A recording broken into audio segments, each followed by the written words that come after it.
Assalamualaikum warahmatullahi wabarakatuh. Waalaikumsalam. Bismillahirrahmanirrahim. Alhamdulillahirabbil alamin. Wa bihi nasta'inu ala umuri dunya waddin. Wassalatu wassalamu ala asrofil anbiya wal mursalin wa ala alihi washabbihi wa man tabi'ahu wa man nasyarahu wa man walahu. Asyhadu an la ilaha illallah wa asyhadu anna Muhammadan abduhu wa rasuluh la nabiyya ba'da. Jamaah Masjid Al-Bukor yang dirahmati Allah Subhanahu wa taala, puji dan syukur mari kita panjatkan Allah Subhanahu wa taala atas anugerah, nikmat, rahmat dan izinnya setelah kita melaksanakan sholat subuh berjamaah dilanjutkan dengan taklim subuh yang insya Allah akan disampaikan oleh Bapak Ustadz Ilman Hidayatullah SHG. Alhamdulillah beliau telah hadir tengah-tengah kita. Semoga Allah senantiasa memberikan kesehatan walafiat kepada kita semua sehingga kita bisa dapat istiqomah dalam memakmurkan Masjid Al-Furqan yang kita cintai bersama. Semoga di akhir nanti kita kelak di hadapan Allah digolongkan dengan orang-orang yang terbaik di antara yang terbaik. Amin Allahumma amin. Salawat, salam dan sanjungan tetap tercurah kepada junjungan Nabi besar Muhammad SAW, beserta keluarganya, sahabat-sahabatnya, pengikut-pengikutnya sampai kepada kita semua. Kita berharap yang nanti mendapatkan syafaat dari beliau. Baik, bapak-bapak, ibu-ibu, sebelum kita mendengarkan kajian-kajian ini, seperti biasanya kita ke suatu khotbah, kita tunjukkan pada orang tua kita telah mendahului kita, keluarga kita, sahabat-sahabat kita, dan orang yang kita cintai. Semoga Allah mengampunkan segala dosa-dosanya, diterima iman Islamnya dan ditempatkan Allah Subhanahu wa taala di surga Allah Subhanahu wa taala. Dan bagi kita yang ada di sini, semoga Allah tetap memberikan sehat walafiat serta mendapatkan gunanya. Illa hadin wa lakum bis-salihah wa ila hadratil Mustafa Rasulullah sallallahu alaihi wasallam. Sayyidillahu al-Fatihah. Ya kana budu wa ya mustaqim. Shiratal ladzina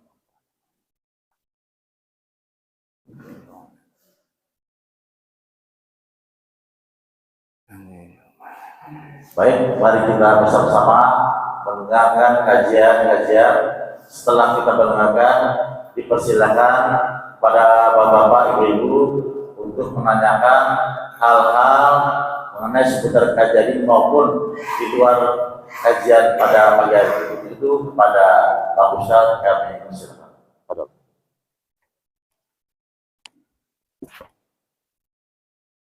Assalamualaikum warahmatullahi wabarakatuh. Waalaikumsalam warahmatullahi wabarakatuh.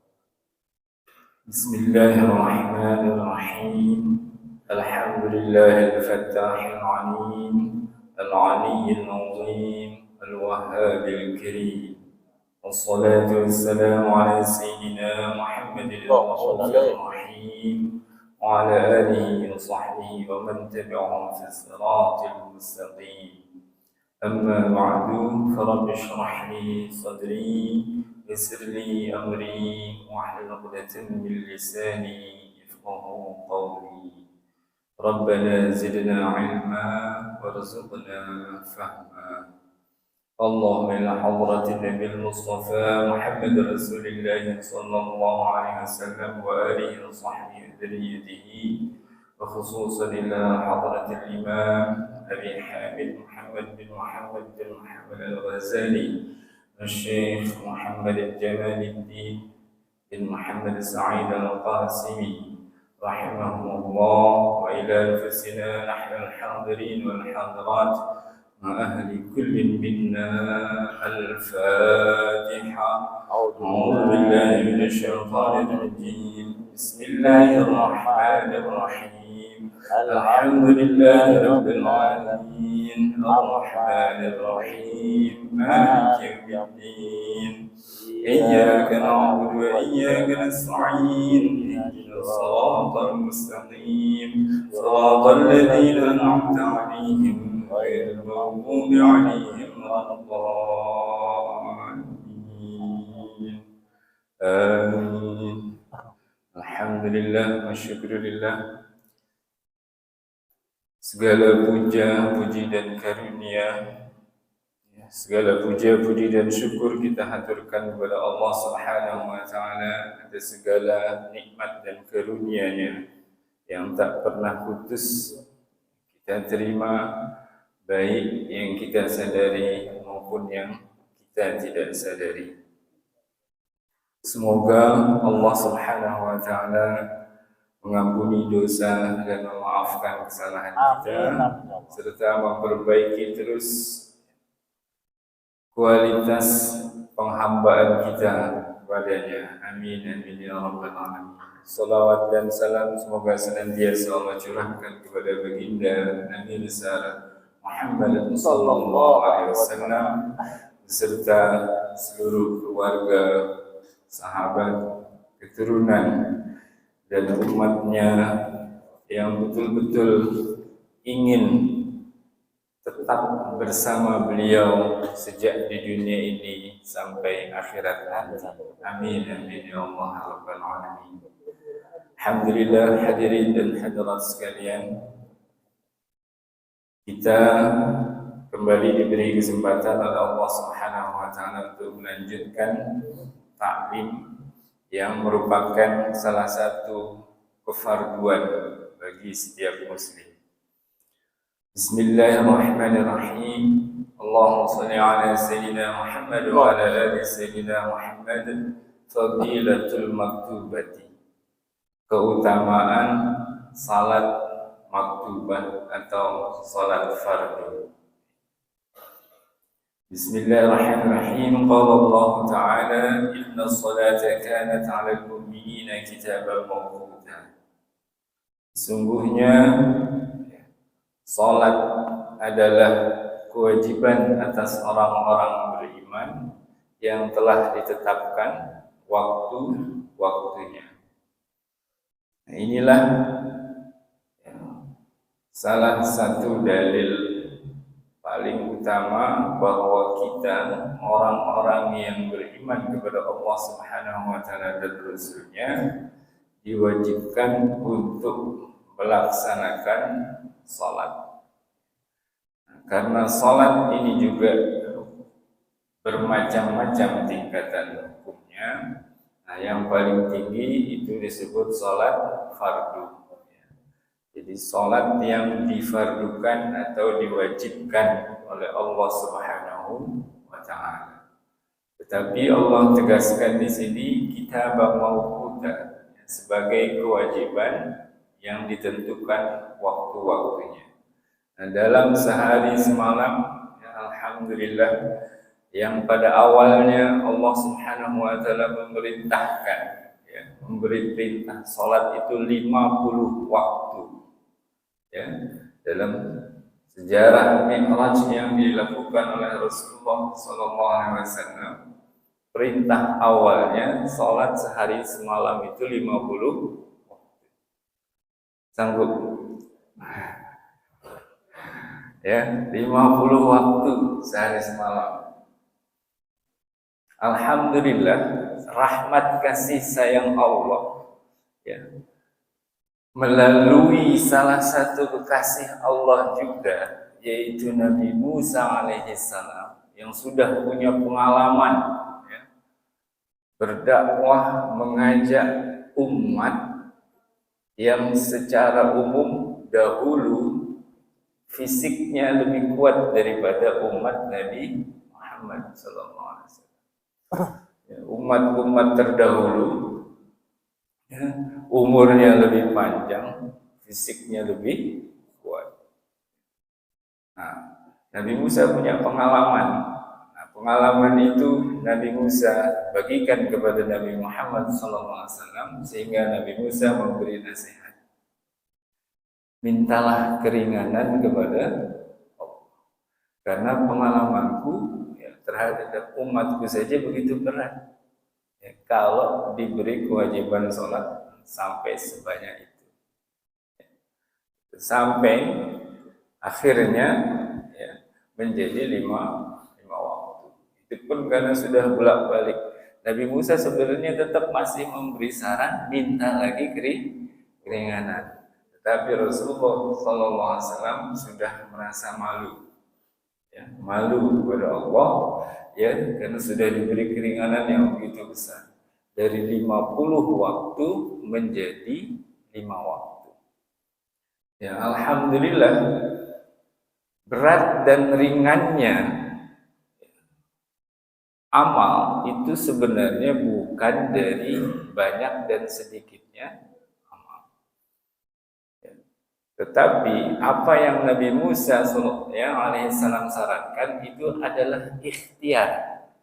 Ikhtiar hamba kepada Allah Subhanahu wa taala meminta keringanan. Walaupun pada hakikatnya ketika sholat saat ini difardukan kepada kita hanya 5 waktu, tetap saja siapapun kita tidak akan bisa melakukannya kalau bukan dengan taufik dan hidayah. 5 waktu yang sedikit saja kan masih banyak yang berat. Nah, inilah salah satu hikmah Allah Subhanahu wa taala. Ya, maka sekali lagi ya, dalam azan pun ketika kita diajak hayya 'alas shalah, maka kita semua diajarkan untuk menjawab la haula wala quwwata illa billah. Siapapun orang yang masih di rumah mendengar hayya 'alas shalah, maka ia menjawab la haula wala quwwata illa billah. Karena sadar tidak ada daya kekuatan untuk berangkat ke masjid kalau bukan dengan pertolongan Allah. Orang yang masih di kantor begitu juga.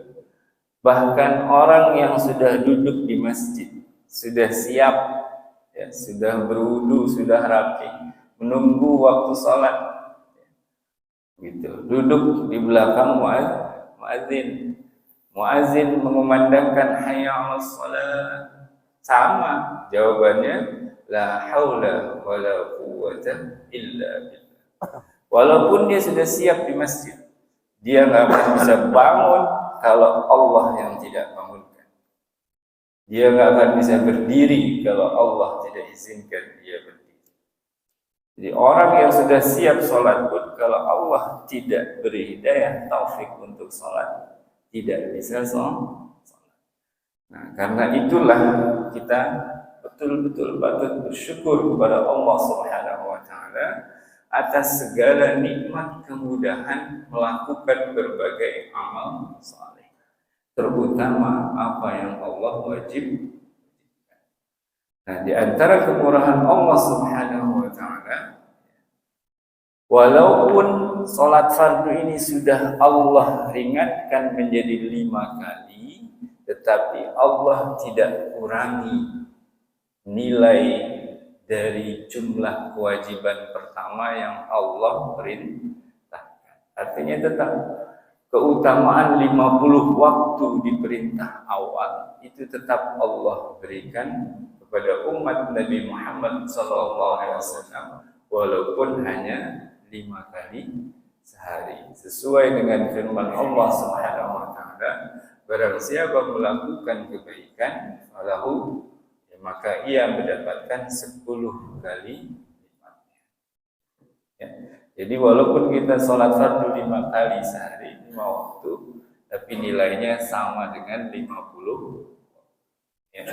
Alhamdulillah. Nah, lalu bagaimana kedudukan? Ya, kedudukan sholat fardu, ya, keutamaan tertinggi bagi sholat fardu dan semua amal-amal fardu adalah wasilah sarana yang paling utama dan pertama bagi siapapun hamba Allah yang ingin mendekatkan diri kepada Allah Subhanahu wa ta'ala. Sebagaimana firman Allah Subhanahu wa ta'ala dalam hadis qudsi, ya, tidaklah seorang hamba mendekatkan diri kepadaku dengan sesuatu yang lebih baik daripada apa yang kufardukan kepadanya.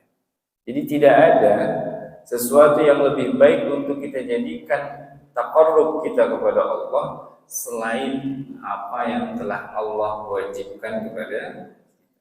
Nah, kewajiban yang pertama setelah kewajiban iman kepada Allah Subhanahu wa ta'ala adalah salat.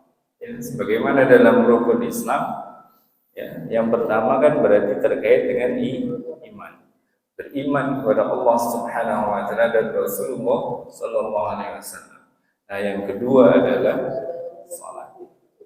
Nah, terkait dengan itu maka kita patut mengingat sabda Rasulullah SAW, ya, bahwa salat adalah amal pertama yang nanti diperiksa atas diri setiap mukmin. Apabila baik salatnya, diterima salatnya, maka diterima seluruh amal baik. Apabila salatnya tidak diterima, maka amal baik yang lain tidak, Allah tidak pandang. Kalau kenapa? Karena ini kewajiban utama. Jadi tidak ada sesuatu pun yang lebih baik daripada kefarduan apa yang Allah fardukan untuk kita bertaqarrub kepada Allah. Nah, inilah yang terbaik. Jadi setelah kita melaksanakan apa yang Allah fardukan, barulah kita tambah dengan yang sunnah. Ya. Kalau orang melakukan banyak amal sunnah, tetapi kemudian yang fardunya dilalaikan, maka kesunahan itu tidak ada artinya. Ya. Kalau kita mengambil analogi angka,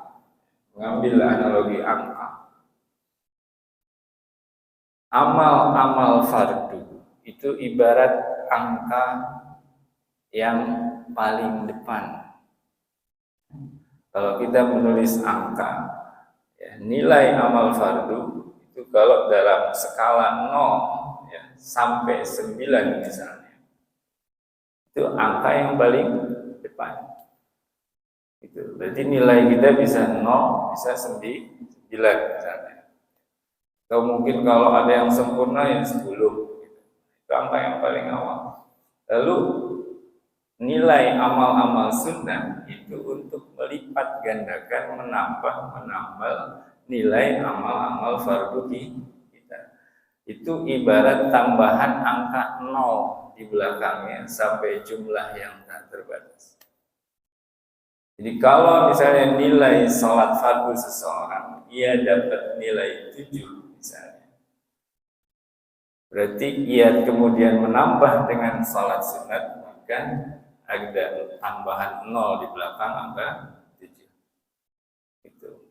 Ya. Kemudian kalau misalnya nilai salat sunatnya, ya, nambah lagi, tambah 0 lagi, tambah 0 lagi, tambah 0 lagi, tambah 0 lagi.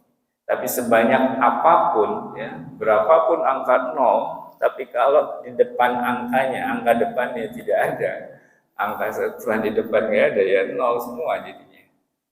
Ya kan? Berapa banyak pun angka 0 berderet, gitu. Tapi angka satuan di depan nggak ada nilainya. Ya. Nah, inilah kedudukan amal fardu, termasuk dan terutama salat fardu. Wa qala sallallahu alaihi wasallam, as-salawatul khamsu wal jumu'atu ila al-jumu'ati kaffaratun lima bainahunna majtunibatil kabairu. Salawat yang 5 waktu, berarti dari subuh, zuhur, asar, maghrib, isya, wal jumu'atu ila jumu'ati, dan dari Jumat ke Jumat, ya. Kafaratun adalah penghapus dosa, lima bainahunna, di antara setiap waktu-waktu waktunya. Ya, jadi orang yang sholat subuh, ya, selesai sholat subuh, ia berinteraksi, bergaul, biasa. Ya, mungkin melakukan kesalahan dan dosa, ya, bekerja dan sebagainya. Lalu sholat zuhur. Maka sholat zuhurnya menghapus dosa antara subuh dan zuhur. Begitu juga setelah sholat zuhur, ia kembali bergaul, ya, berinteraksi, menjalani kehidupannya, mungkin juga melakukan dosa lagi. Dan dia ila sholat asar, maka sholat asar yang menghapus dosa antara zuhur dan asar. Begitu seterusnya.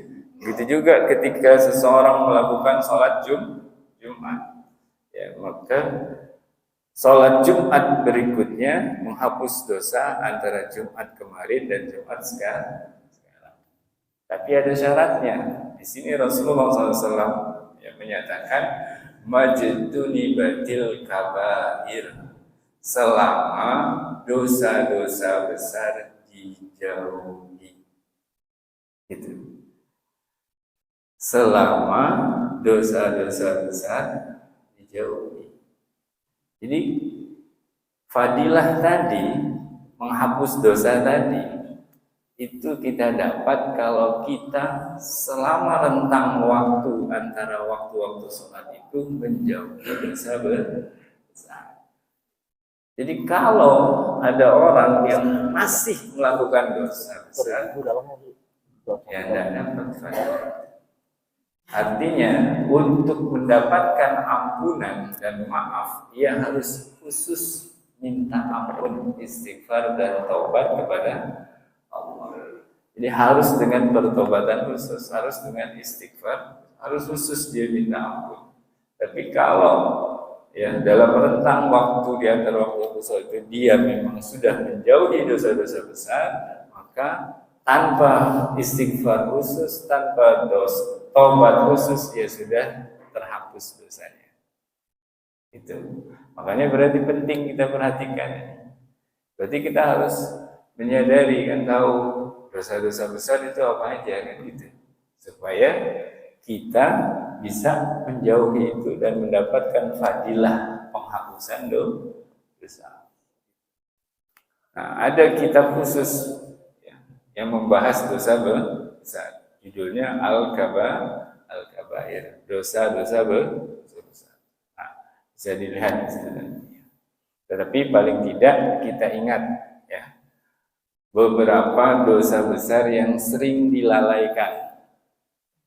Yang ini merugikan pelakunya sendiri, kan? Apa?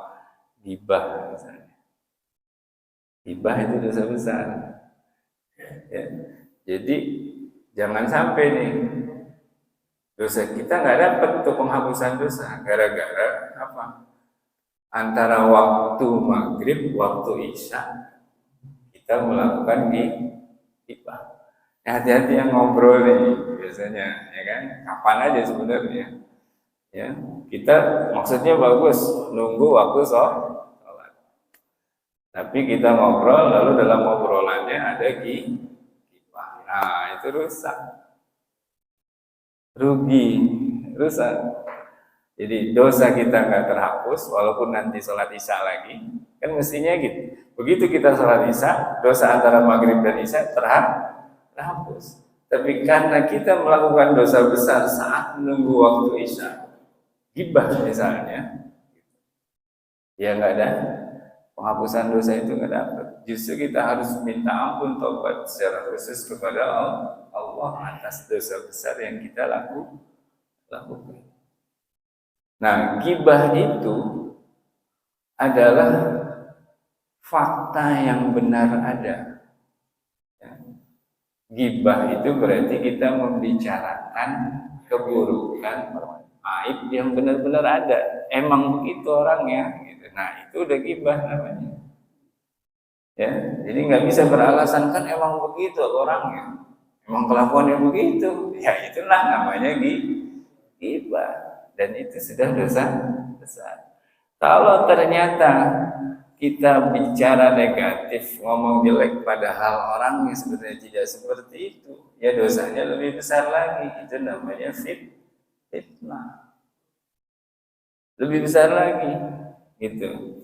Ya, nah jadi hati-hati ya, terutama dalam kegiatan santai kita ngobrol. Ya. Jangan sampai ya amal baik yang sudah kita lakukan, kita upayakan, kita sudah korbankan waktu, ya kan? Kita sengaja luangkan waktu untuk sholat fardu berjamaah, ya, sholat maghrib itu tepat waktu. Tapi kemudian ketika menunggu waktu isya malah menggibah atau jadi hati-hati, ya.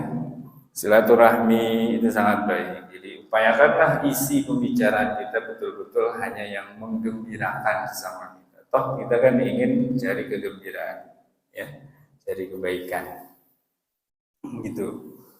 Nah, itu salah satu syaratnya. Jadi ya, selama dosa-dosa besar dijauhi.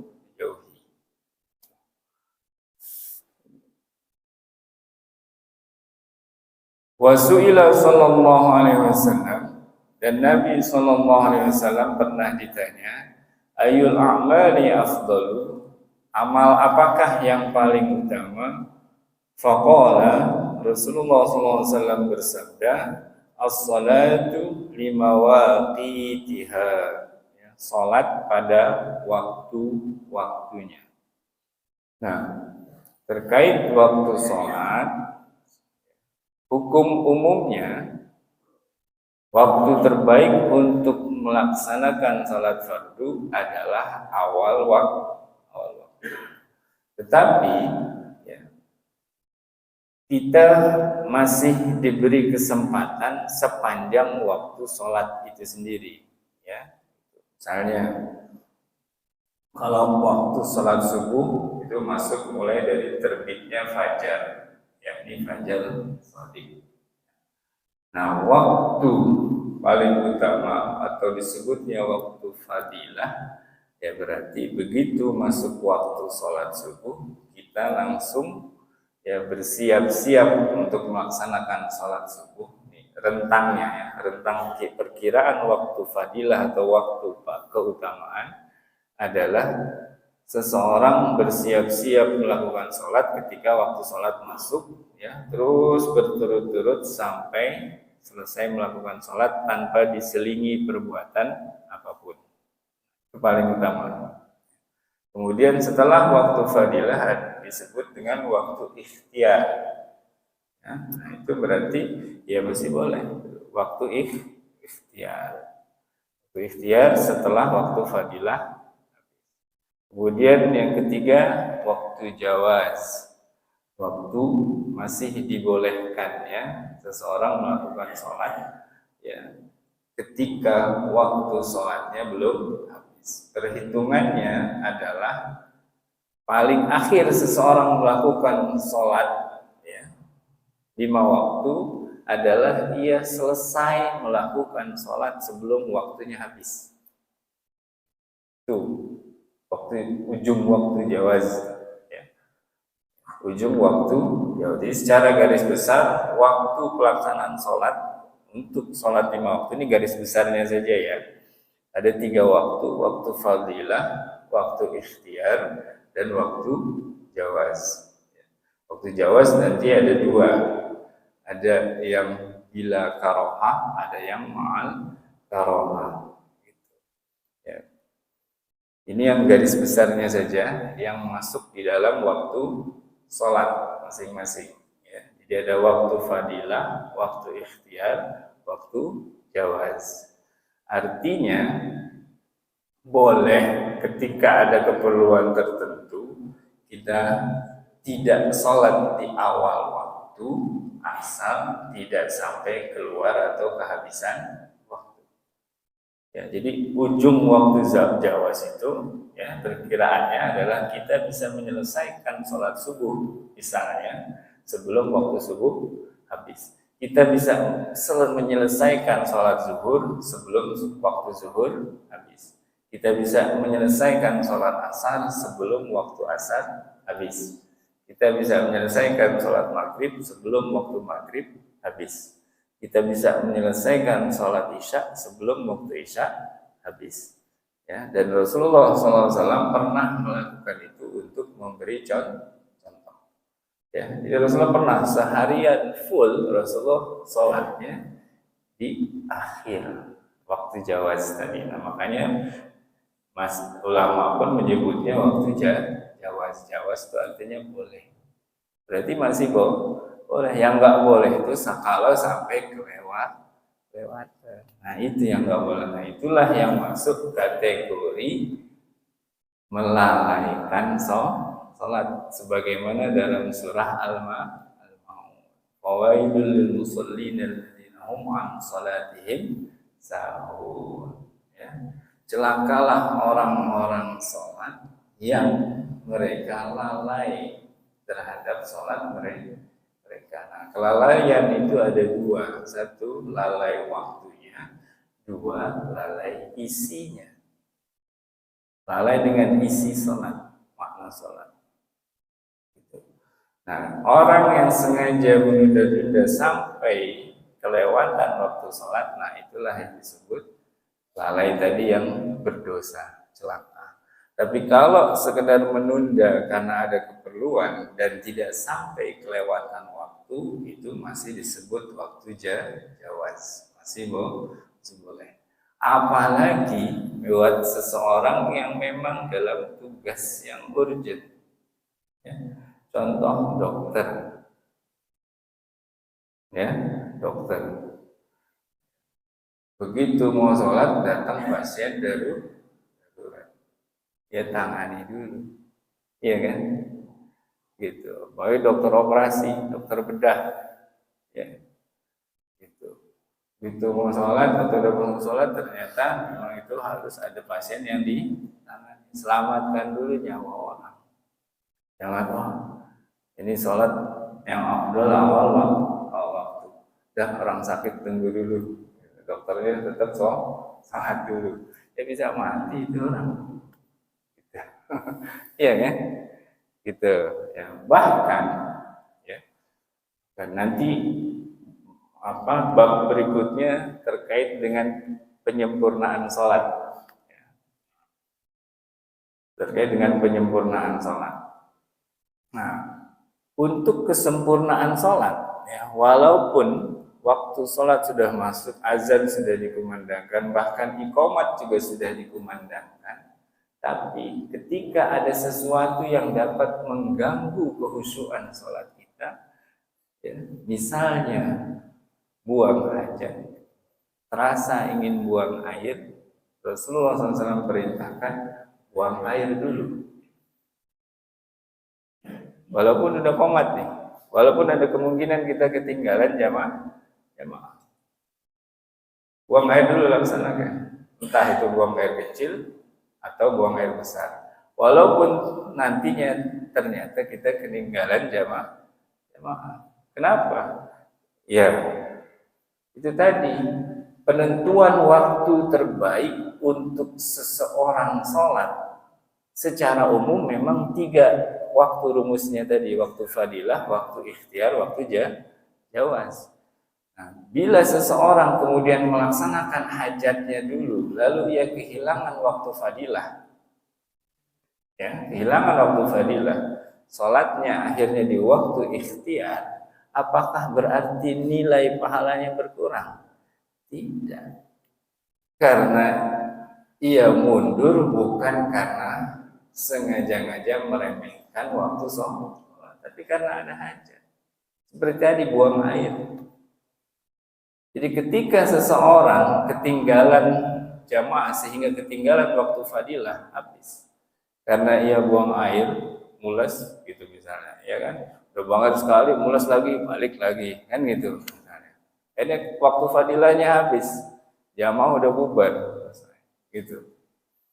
Nah, iya melakukan sholat pada waktu apakah nilainya kemudian berkurang? Tidak, justru ia bertambah. Satu, ia tetap melakukan kewajiban pada waktunya. Yang kedua, ia patuh dan taat pada Rasulullah SAW. Kalau orang patuh, insya Allah Rasulullah ridho. Orang patuh kepada Rasulullah ridho. Kalau Rasulullah ridho, Allah ridho. Apa yang lebih tinggi daripada keriduan? Pahala salat jamaah 27 derajat tapi Allah nggak ridho, bagaimana? Kan gitu, kadang orang merasa rugi kan? Mengejar salat jamaah, wah ini 27 derajat, lebih tinggi, rugi kalau kelewatan. Sekarang kita maksakan, padahal terasa pengen buang air kecil. Lalu kita paksakan, daripada ketinggalan jamaah, lanjut aja sholat. Berarti sebenarnya pada saat yang sama kita meremehkan sabda Rasulullah SAW. Kita meremehkan Rasulullah SAW. Kira-kira Allah ridho nggak? Allah sih pasti menepati janji. Pahala yang sudah Allah perhitungkan pasti Allah kasih. Dapat kamu nih 27 derajat kuberikan, tapi aku tidak ridho. Dapat apa? Memang kita masuk surga karena amal kita, karena amal sholat jamaah. Bukan. Kita masuk surga karena rahmat Allah. Justru yang paling penting kita mengejar keriduan Allah dan Rasulnya. Jadi jangan beribadah karena nafsu mengejar pahala. Itu nafsu juga namanya, Pak. Nafsu mengejar pahala sampai mengabaikan, tidak mengindahkan ajaran Rasulullah SAW.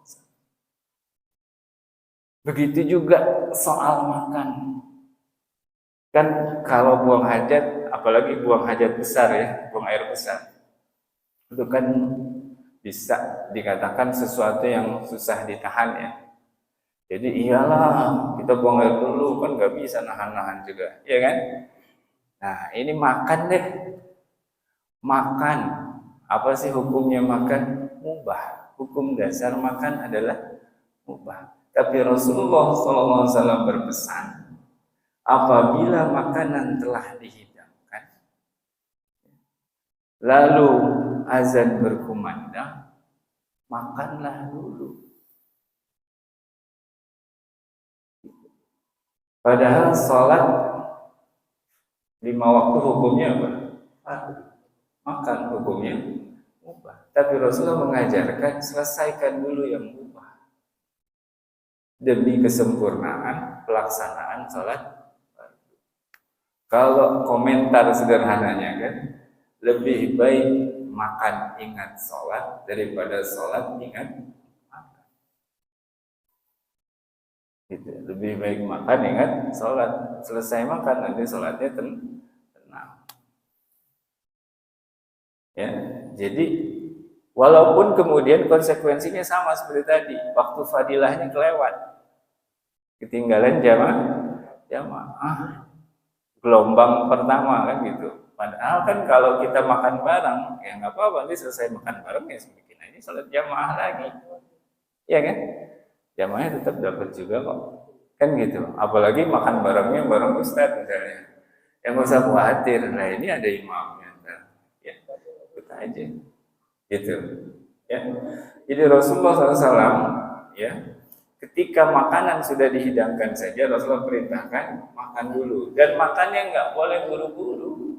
Tetap Rasulullah nggak boleh buru-buru, biasa saja, selesaikan dengan normal, dengan baik. Ya, selesai. Nah, selesai makan baru tunaikan sholat. Ini makan ini hal mubah. Bagaimana kalau ada hajat lain yang hukumnya lebih tinggi daripada makan?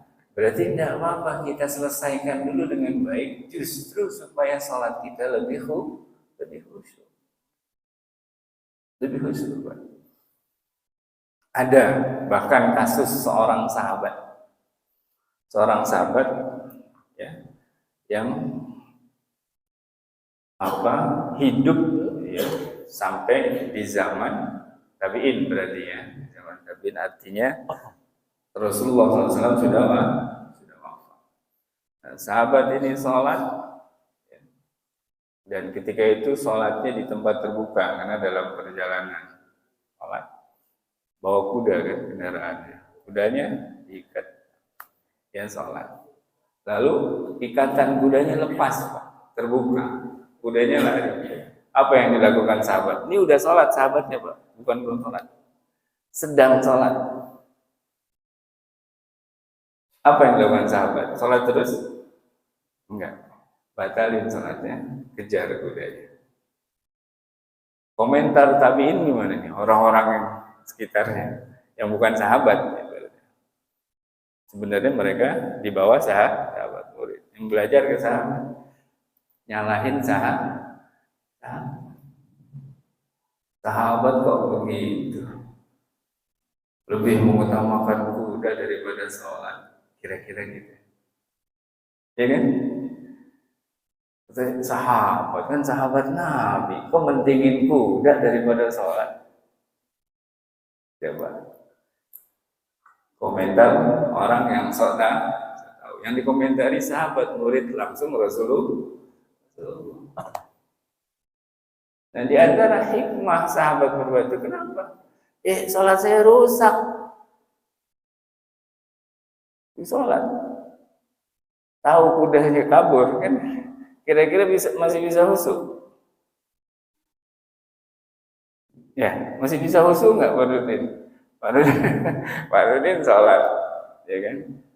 Katakanlah sholat di teras ya, parkir motor. Nah, terus lihat motor Pak Rudin ada yang bawa, kira-kira sholatnya husu nggak? Ada yang nyongkel. Nah, yang sahabat lakukan, dia batalin sholatnya, kejar kudanya. Selamatkan, udah beres, ikat lebih kuat, sholat lagi dengan tenang. Ya, sahabat itu komentar kan, baru kali ini ada yang mencemooh saya berbuat begini dulu. Sesama sahabat aja nggak ada yang nyalahin. Kenapa? Ngerti target utama adalah kualitas sholat kita. Gimana supaya kita khusyuk? Tangani, selesaikan berbagai hal yang kira-kira bisa mengganggu sholat.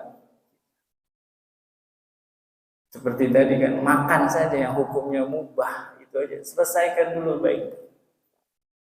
Supaya sholat kita baik. Walaupun waktu fadilah itu terlewat. Ya, karena nilai utama sholat ada pada kekhusyukan. Ya.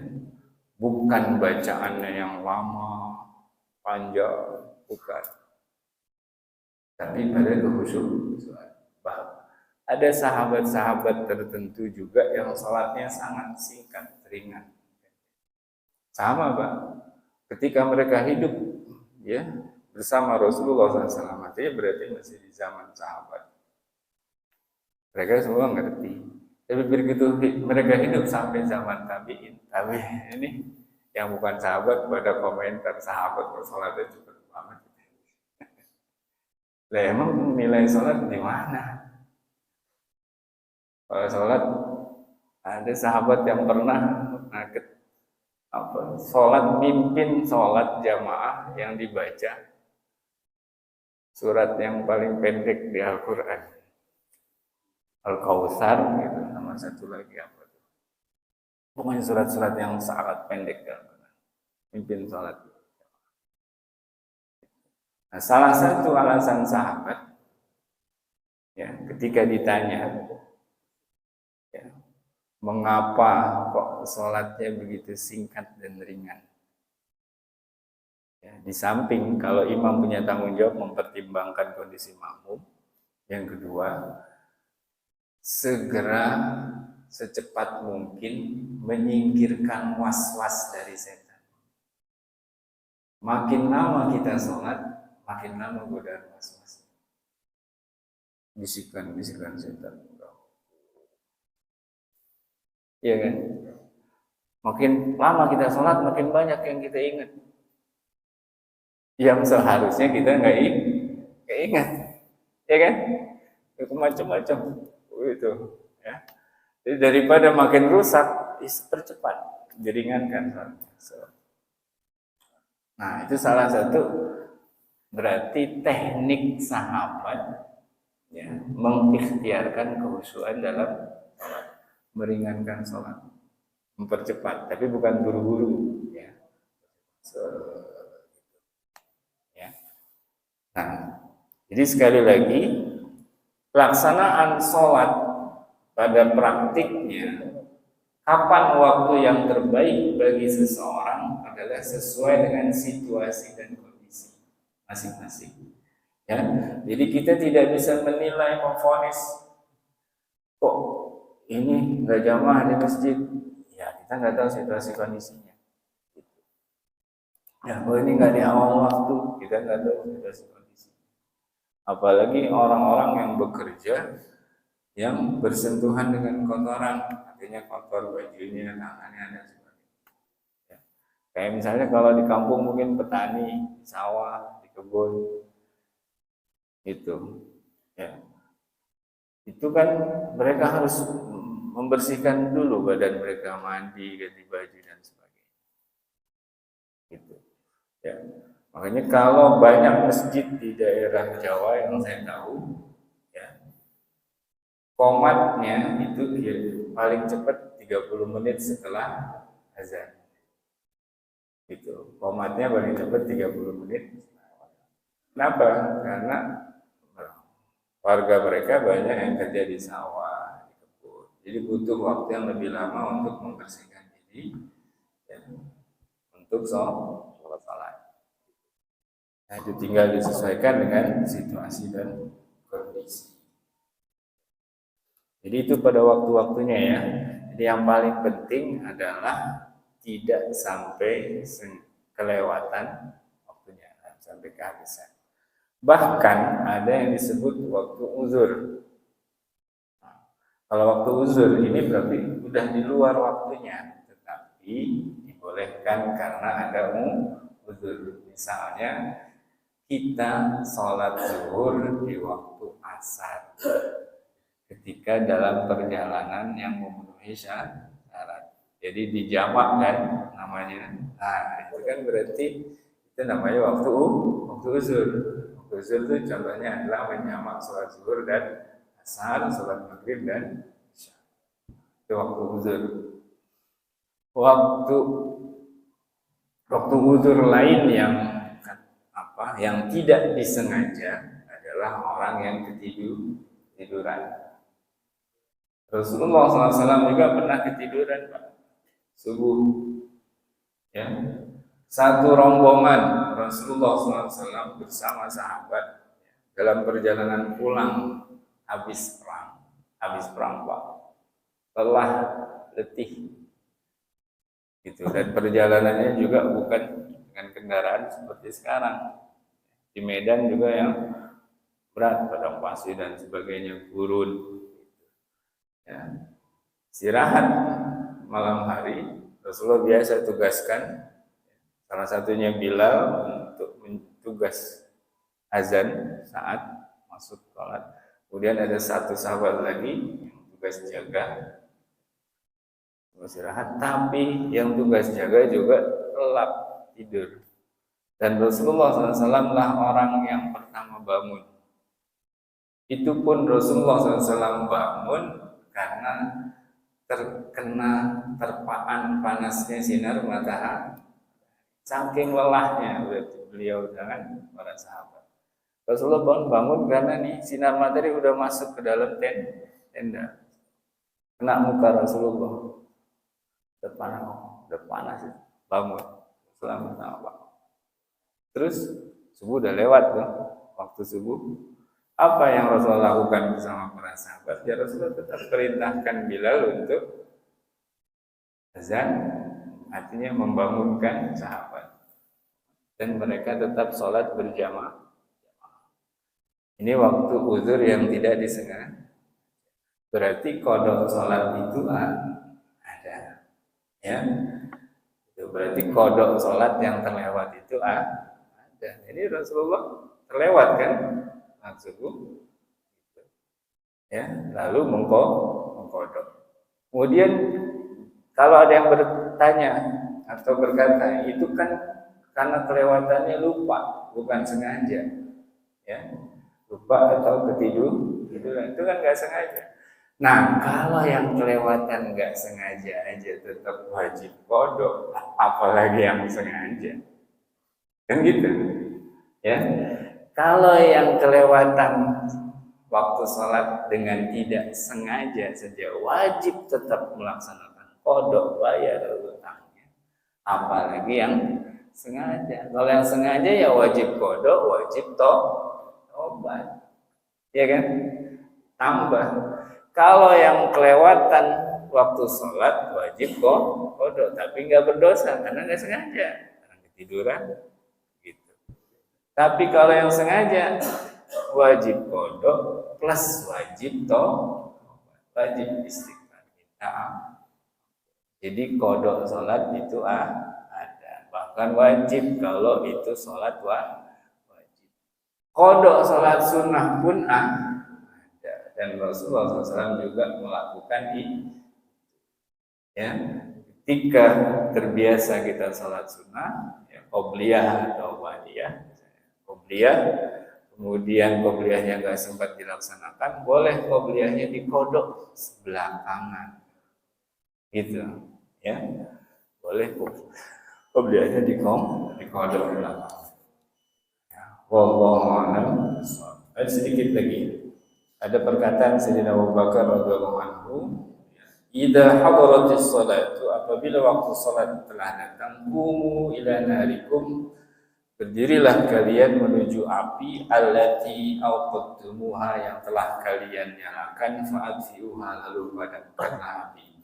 Artinya, ketika tiba kewajiban sholat, ya, itu ibaratnya ada api yang menyala, yang kalau kita tidak laksanakan kewajiban, maka api ini membakar di, kan jadi dosa kalau kita nggak, ya, itu maksudnya.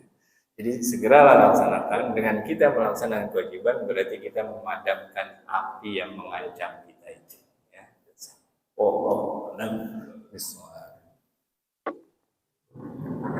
Terima kasih kepada Bapak Ustaz atas kajian yang pagi ini. Sekarang giliran jamaah untuk menanyakan hal-hal kajian atau di luar kajian pada pagi ini.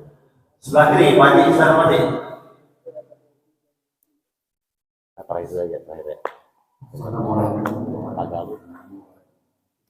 Waalaikumsalam.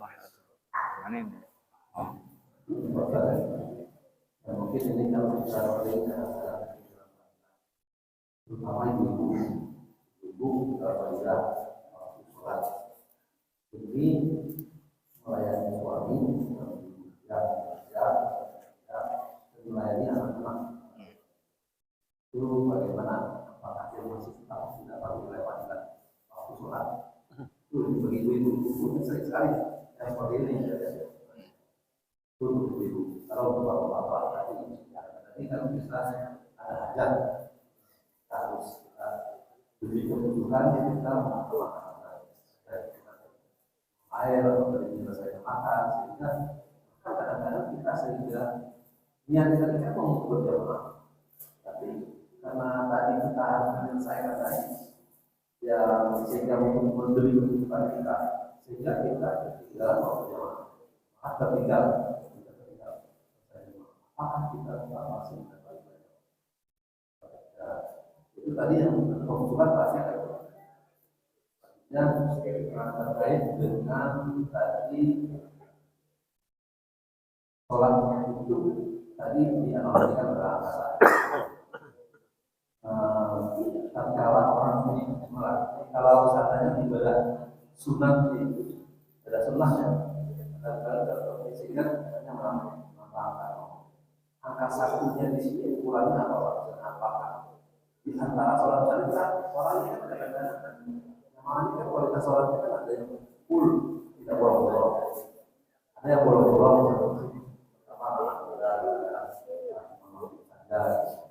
yang nilai ibadah di sunnah itu apakah kita tarawih dulu atau harus satunya tadi itu adalah lima atau dari misalnya asar tadi kan kalau kita itu menghapus dosa di antara sholat, apakah itu dari sholat sunnah itu di antara kita cuma satunya, jadi dari satu ukuran apa gimana ya?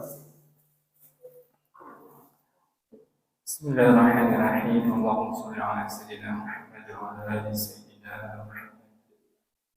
pertama terkait dengan tugas kaum ibu, ya kalau untuk keperluan makan yang mubah saja boleh, apalagi itu bagian dari tugasnya melayani suami, mengurusi anak-anak. Jadi insya Allah seorang ibu yang kelewatan waktu fadilah karena melaksanakan tugasnya, insya Allah tetap dapat keutamaan yang lebih bahkan, ya, daripada kemudian kebalikannya, ya, yang karena nafsu mengejar fadilah, gitu kan, yang nggak mau melayani suami, yang sudah mau berangkat, padahal melayani suami wajib juga, dan ini sudah mau berangkat, waktunya terbatas, sementara waktu sholat masih panjang. Nah, di antara hikmah panjangnya waktu sholat adalah itu, memudahkan kita itu, untuk melakukan tugas-tugas yang lain. Ya, jadi insya Allah, ya, seorang ibu yang katakanlah kelewatan waktu fadilah, tetap ia akan dapat fadilah itu, bahkan lebih, ya, apalagi buat seorang istri, kan keridhaan Allah, ya, salah satunya yang paling utama Allah letakkan pada keridhaan suaminya, ya, itu maksudnya. Jadi kalau bisa, ini waktu sholat masih panjang, masih bisa, ya, nggak masalah, layani dulu suami, urusi dulu anak yang mau berangkat misalnya. Jadi kalau yang mubah saja patut kita bereskan dulu, apalagi yang wajib juga. Kemudian untuk pahala jamaah, apakah kita masih dapat? Kalau memang pertama niat itu ada, kita pengennya memang jamaah tadi, memang punya niat jamaah, cuman karena ada keperluan hajat, maka kita tinggal, maka insya Allah tetap dapat, ya, karena niat sudah dicatat, tulis. Tapi kalau niatnya memang nggak ada, emang dia nggak ada niat jamaah, itu kan emang pengen, ya udah nggak apa-apa, ya kan, emang nggak ada niat gitu, ya emang nggak ada niat jamaah, gitu kan, main-main aja, gitu kan, sengaja, gitu kan, memang nggak pengen, nggak ada niat, ya berarti nggak dapat, gitu aja kan, nggak ada niatnya. Makanya salah satu tempat pahala besar yang bisa kita dapatkan adalah kepandaian kita berniat. Niatkan kebaikan sebanyak mungkin dan setinggi mungkin. Dan di antara keunggulan orang-orang alim, para ulama adalah niat mereka yang banyak. Mereka kalau melakukan satu amal, walaupun amalnya satu, niat baiknya banyak. Nikah, niat baiknya banyak. Yang kedua. Kemudian yang ketiga tentang posisi nilai angka. Allah Subhanahu wa taala itu Al-Khabir, Maha teliti. Jadi hisab yang Allah lakukan itu betul-betul lengkap, perhitungan. Jadi yang satuan Allah hitung, totalnya juga Allah hitung. Gitu, artinya setiap sholat ya ada hitungannya. Setiap sholat subuh di waktunya masing-masing, setiap sholat asar di waktu masing-masing. Kemudian nanti gabungannya, totalnya juga ada kan. Sholat A pada waktu A di hari A, terus sholat B pada waktu B di hari B, nilainya berapa, sholat C di waktu C di hari C berapa, terus kan itu. Jadi nilai satuannya ada, dan nilai satuan itu dari kualitas, gitu kan. Kalau kualitasnya bernilai 1 ya dapat angka 1 misalnya kan gitu. Kualitasnya bernilai 9 berarti angka 9. Nanti sunnahnya tambahan angka 0 di belakangnya. Itu hitungan satuannya ada, pada waktu masing-masing ada dihitung, kemudian hitungan hariannya ada, hitungan pekanannya ada, hitungan bulanannya ada, hitungan tahunannya, hitungan totalnya semua di depannya. Kan malaikat itu lapor sehari saja 2 kali sehari, ya.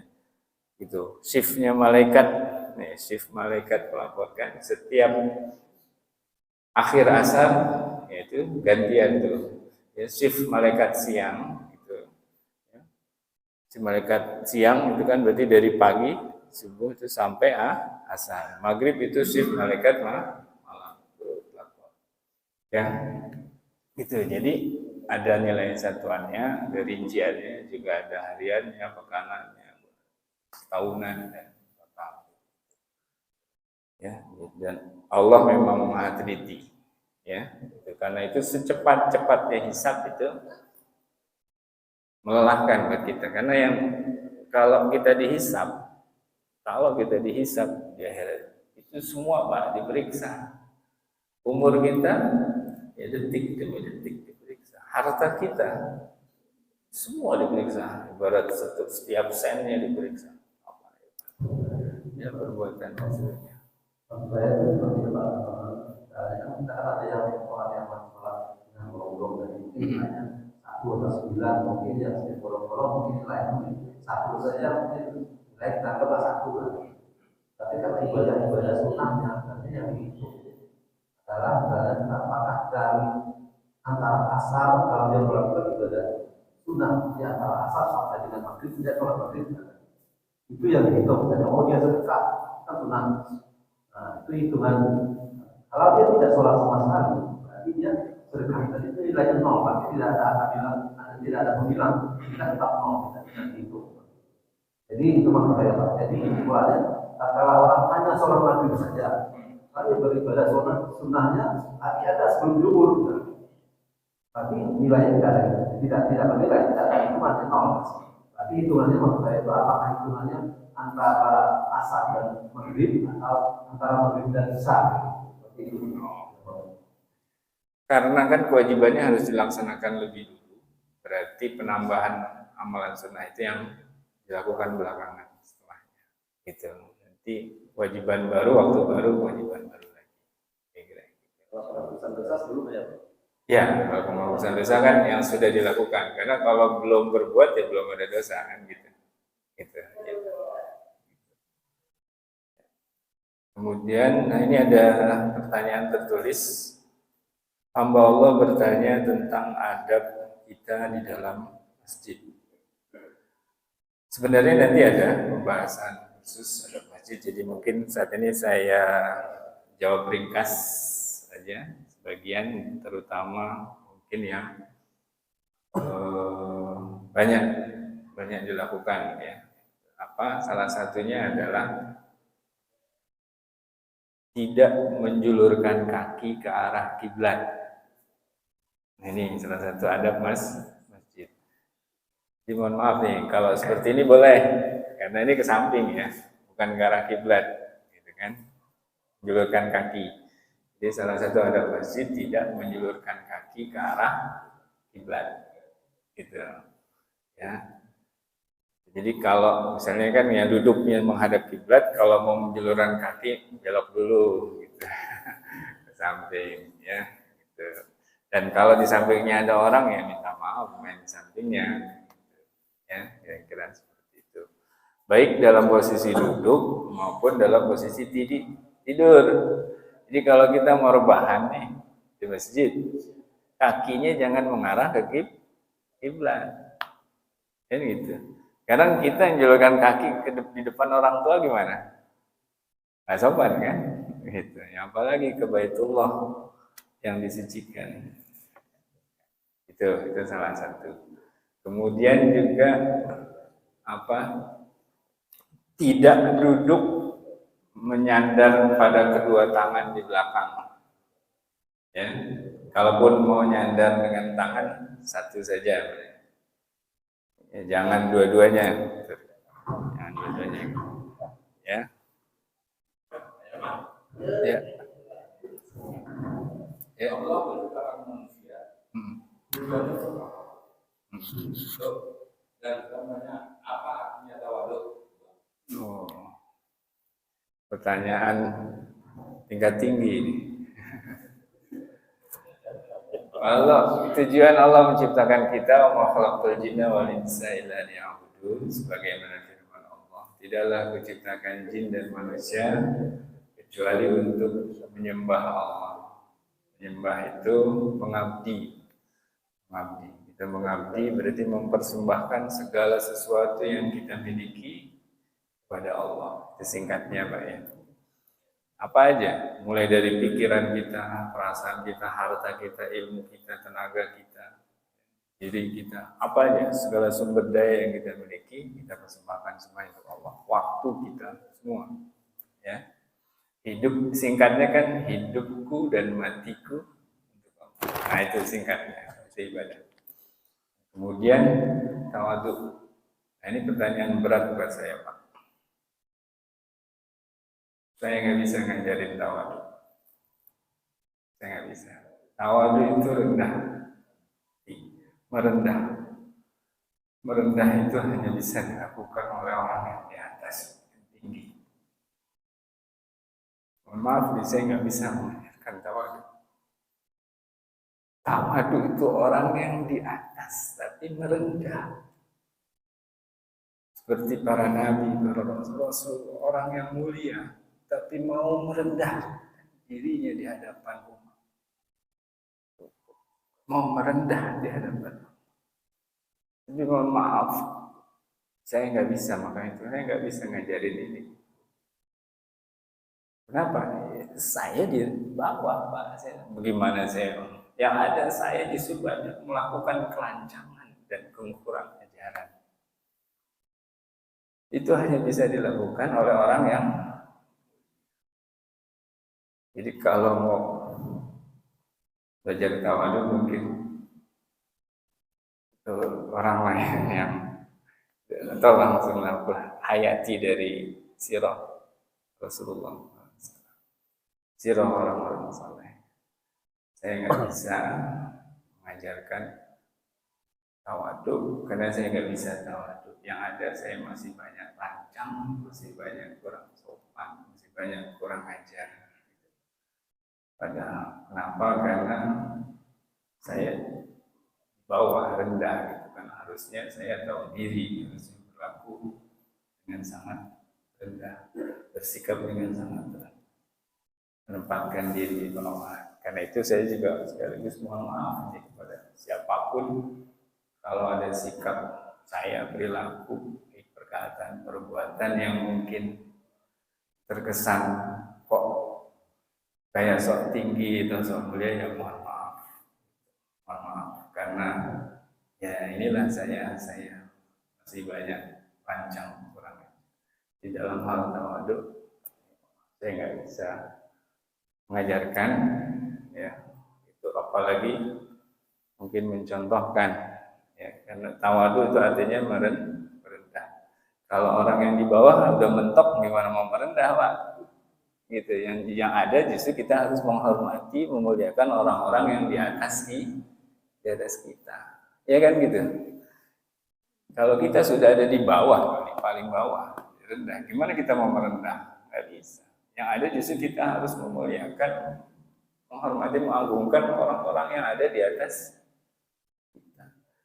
Jadi tawadhu itu adalah sifat orang-orang yang tinggi, yang mulia.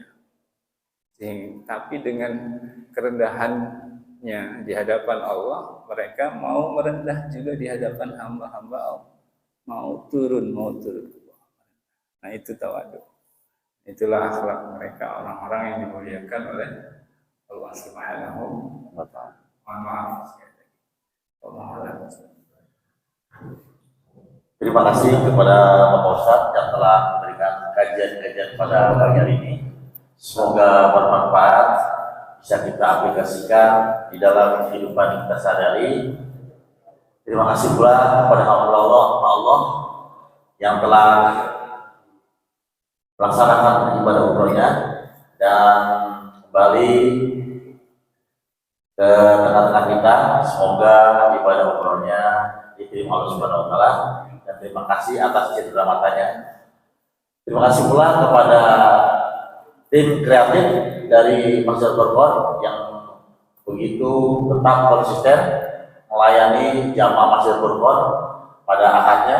Semoga Allah membalas kebaikan dari bapak-bapak sekalian. Untuk penutup kajian ini, mohon kepada Ustaz untuk memimpin doa. Astagfirullahaladzim. محمد وآله وصحبه وبارك وسلم تبارك وتعالى وأصحاب رسول الله أجمعين. بسم الله الرحمن الرحيم. آمين. الحمد لله رب العالمين حمدا يوافي نعمه آمين. ويكافئ مزيدا. آمين.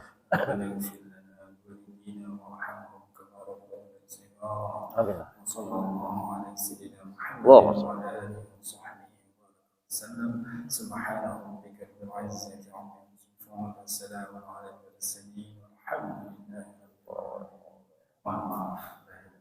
Assalamualaikum warahmatullahi wabarakatuh. Terima kasih kepada Bapak Ustaz atas doanya. Semoga doa kita pada pagi ini diterima Subhanahu wa ta'ala. Terima kasih kepada jamaah persatuan yang telah hadir atas kajian-kajian setiap minggunya. Jadi kurangnya akan mohon maaf. Wabillahi taufiq wal hidayah. Assalamualaikum warahmatullahi wabarakatuh. Sallallahu ala Muhammad sallallahu alaihi wasallam.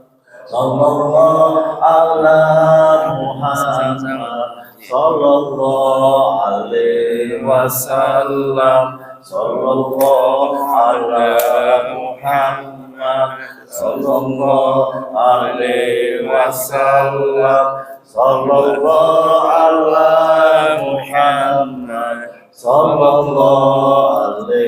wasallam. Sallallahu ala Muhammad sallallahu alaihi wasallam. Sallallahu Muhammad sallallahu alaihi wasallam. Sallallahu alaihi wasallam. Sallallahu ala Muhammad sallallahu alaihi wasallam. Sallallahu ala Muhammad.